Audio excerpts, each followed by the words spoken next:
नमस्कार दोस्तों, हमारे इजी डिटेच फ्री ट्रेयर यूट्यूब चैनल में आप सभी का बहुत बहुत स्वागत है। दोस्तों, इसके पहले हमने एक सेट फाइंडर के बारे में बताया था। इस टाइप का सेट फाइंडर, ये एनालॉग सेट फाइंडर, इसमें कांटा जैसा आता है। ये बहुत नॉर्मल सा सेट फाइंडर होता है। इसमें एक प्रॉब्लम होता है क्या, अब अगर कोई सैटेलाइट को फाइंड करना चाहते हो तो उसमें क्या होता है, आपका सैटेलाइट का सिग्नल आ जाता है और कौन सा सैटेलाइट है वो आप समझ नहीं पाते हो, कौन सा टीपी आपको देना है वो इसमें दे नहीं पाते हो। इसके लिए मैं एक दूसरा टाइप का सैटेलाइट, जिसे डिजिटल सैटेलाइट बोला जाता है, ये बहुत ही अच्छा सेट फाइंडर है।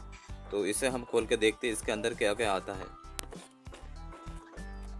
तो दोस्तों, सबसे पहले जो आता है इसमें, इसके अंदर एक यूज़र मैनुअल आता है।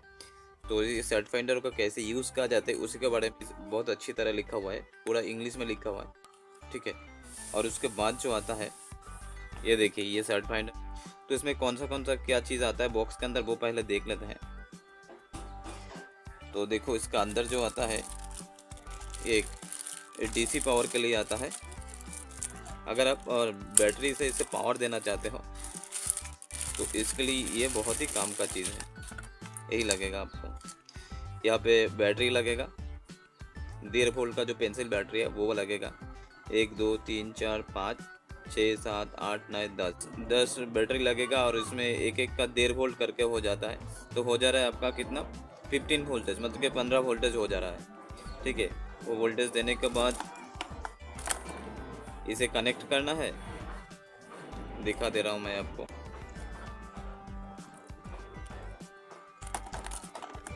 इसे यहाँ से कनेक्ट कर देना है और ये वाला जो आता है, ये वाला पावर का पोर्ट जाएगा आपका सैटेलाइट फाइंडर का मीटर में, सेट फाइंडर मीटर में, ठीक है। और दूसरा क्या आता है देख लेते हैं बॉक्स के अंदर। ये होता है कि एक जम्पर होता है, जैसे कि अब जब एलएनबी से पावर आएगा सेट फाइंडर के अंदर, एलएनबी से यहाँ से आएगा, उसके बाद आपका रिसीवर के वहाँ पे जाए। आप जब टीपी फाइंड कर लोगे तो अब फाइंड करने के बाद, डिश सेटिंग करने के बाद, आप जो केबल है, ये दोनों केबल को ज्वाइन करने के लिए ये चीज़ आपको दिया जाता है।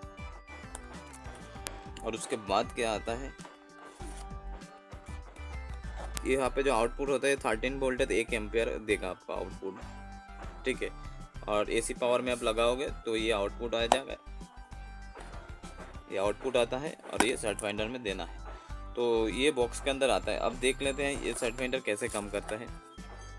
इसी तरह ऑन करके भी आप लोगों को दिखा दे रहे हैं। और दोस्तों, इस सेट फाइंडर का और एक चीज़ बता देता हूँ मैं। यहाँ पे आप देखो, ये यूज़र मैनुअल में लिखा है आपका कैलकुलेट एंगल फंक्शन, मतलब कि आप जब जो ही सैटेलाइट आप फाइंड कर रहे हो वो सैटेलाइट का एंगल कितना होगा, आप कितना डिग्री आपको कहाँ पे घुमाना होगा, उसका एलिवेशन क्या होगा, अजीमुथ क्या होगा, वो सारे के सारे यहाँ पे आप सर्च कर सकते हो। इसके अंदर जो एक फंक्शन दिया गया उसे यूज़ करके। तो अभी हम क्या करेंगे, इसे ऑन करके देखेंगे, जिसके लिए हम डीसी पावर, एसी पावर से ऑन करके देखेंगे। पहले इसे हम खोल लेते हैं।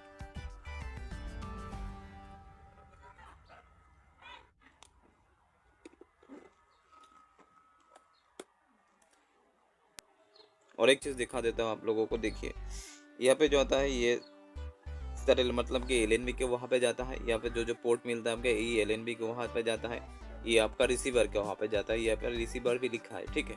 और देखिए यहाँ पे आप बटन, मतलब कि यहाँ पे जिस स्क्रीन पे जो लिखा आएगा उसमें जो कर्सर होगा उसे आप कर सकते हैं। ये डाउन बटन से डाउन कर सकते हैं, और लेफ्ट बटन से लेफ्ट, राइट साइड में जाने के लिए राइट का बटन, और कंफर्म, और मतलब कि कंफर्म करने के लिए आपका ये ओके बटन दिया गया है। कैंसिल करने के लिए या फिर एग्ज़िट करने के लिए एग्ज़िट बटन दिया गया है। यहाँ पे एक कॉम्पास मिलता है आपको। कॉम्पास इसलिए काम आता है किस साइड में आपका होगा वो देखने के लिए। और कॉम्पास के बारे में एक चीज़ बता देते हैं, आप जब ये सैटेलाइट को ऑन करोगे, इसका जब पावर देगा उससे पहले आप ये कॉम्पास से किस साइड में आपका सैटेलाइट होगा वो पहले ढूंढ लीजिए। क्योंकि इसके अंदर जब पावर दे दोगे तो इसके अंदर एक मैग्नेटिक फील्ड क्रिएट होता है, जिसके लिए कॉम्पास आपका हो सकता है आपका सही आपका जानकारी ना ही दे। और एक चीज़ मिलता है, ये जो पावर इनपुट आप यहाँ पे दे सकते हो। और यहाँ पे क्या मिलता है, यहाँ पे एक बर्जर मिलता है, ठीक है। चलिए, तो अभी इसे ऑन करके देखते हैं। इसे पावर देना होगा, रिसीवर जिस साइड में लिखा है उस साइड में आपको पावर देना होगा। आप चाहे तो यहाँ पे आपका जो सैटेलाइट से जो आ रहा है, आपका रिसीवर से जो आ रहा है, उसी का सिग्नल भी आप दे सकते हो।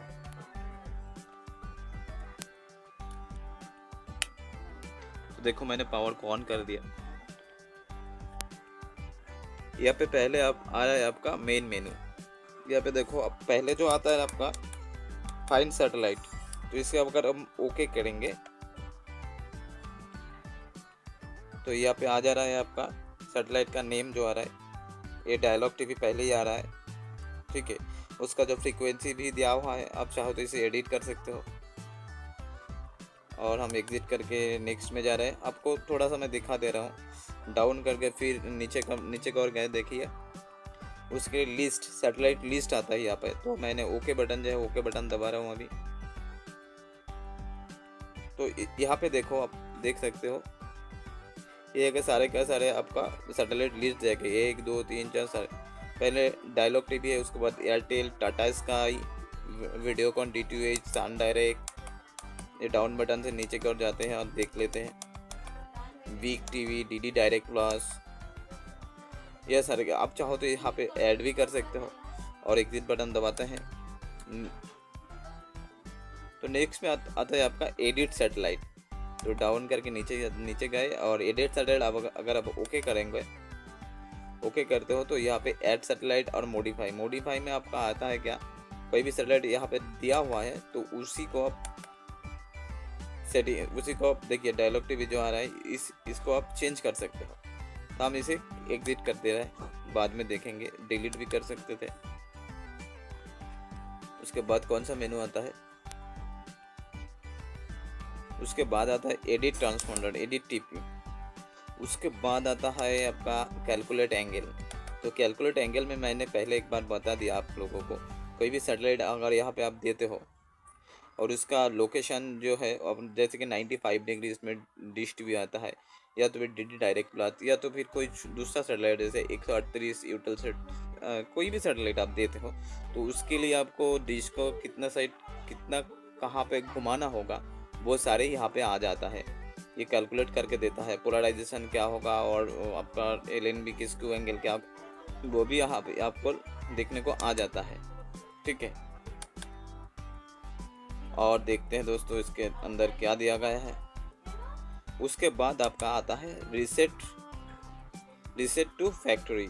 रीसेट फैक्ट्री ये तभी काम में आता है अगर आप कोई टीपी देने गलत दे दिया हो, या तो फिर इसके अंदर जब को बहुत सारा आप छेड़खानी किए हो, तो आप पहले के सेटिंग में जब आप नए खरीदे थे तो उस टाइम का जो सेटिंग्स था, उस सेटिंग्स में ये वापस चला आएगा, इसलिए रीसेट टू फैक्ट्री सेटिंग्स दिया गया। ये बहुत ही काम का चीज़ है और नीचे में और कुछ नहीं है। अभी हम क्या करेंगे, आप लोगों को एक सैटेलाइट फाइंड करके दिखा देते हैं।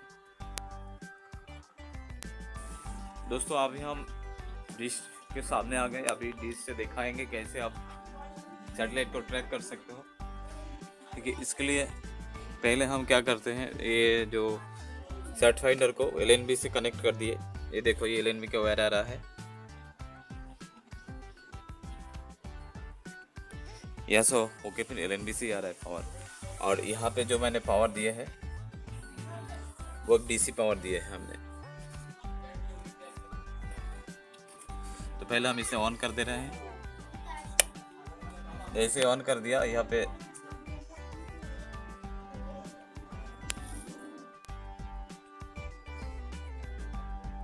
सैटेलाइट लिस्ट के अंदर जाते हैं पहले और ओके बटन दबाते हैं।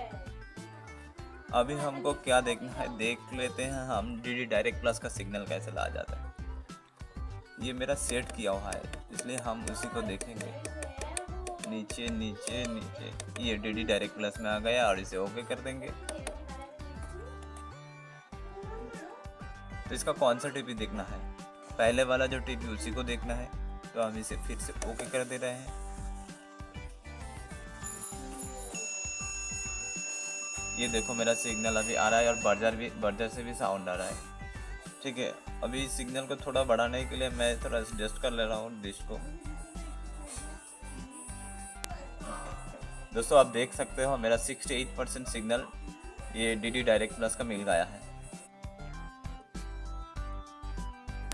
DD सेट हुआ है। अगर आप चाहो तो इस साइड में हमने जो दिए है पावर इनपुट, यहाँ पे आप लोग एक केबल से जो आ रहा है, घर का जो केबल होता है, घर का ही देखो, घर से आ रहा है ये केबल, जो सेटअप बॉक्स से आ रहा है ना, उसी से भी पावर आता है। तो उसका पावर भी इस यहाँ पे आप दे सकते हो, या तो फिर ये जो अडाप्टर से पावर जो हमने दिए हैं, इस टाइप का पावर भी दे सकते हो। ठीक है दोस्तों, अगर कोई कुछ पूछना है तो हमें ज़रूर कमेंट करें। और एक चीज़ बता दे रहे हैं आपको, ये यहाँ पे जो आ रहा है ये आपका ट्रांसपोंडर है, और यहाँ पे आपका वर्टिकल पोलराइजेशन और 29500 ये जो आ रहा है आपका यहाँ पे, ये है आपका सिंबल रेट। ठीक है दोस्तों, तो आशा करता हूँ आपको हमारी ये जानकारी अच्छा लगा होगा। अगर कुछ पूछना है तो हमें ज़रूर कमेंट करें। वीडियो अच्छा लगा हो तो लाइक कर दें। तो आगे के दिन आपके लिए हम बहुत अच्छे वीडियो लाने वाले हैं। ठीक है दोस्तों, मिलते हैं अगले एक नए वीडियो के साथ। ये वीडियो पूरा देखने के लिए बहुत बहुत धन्यवाद।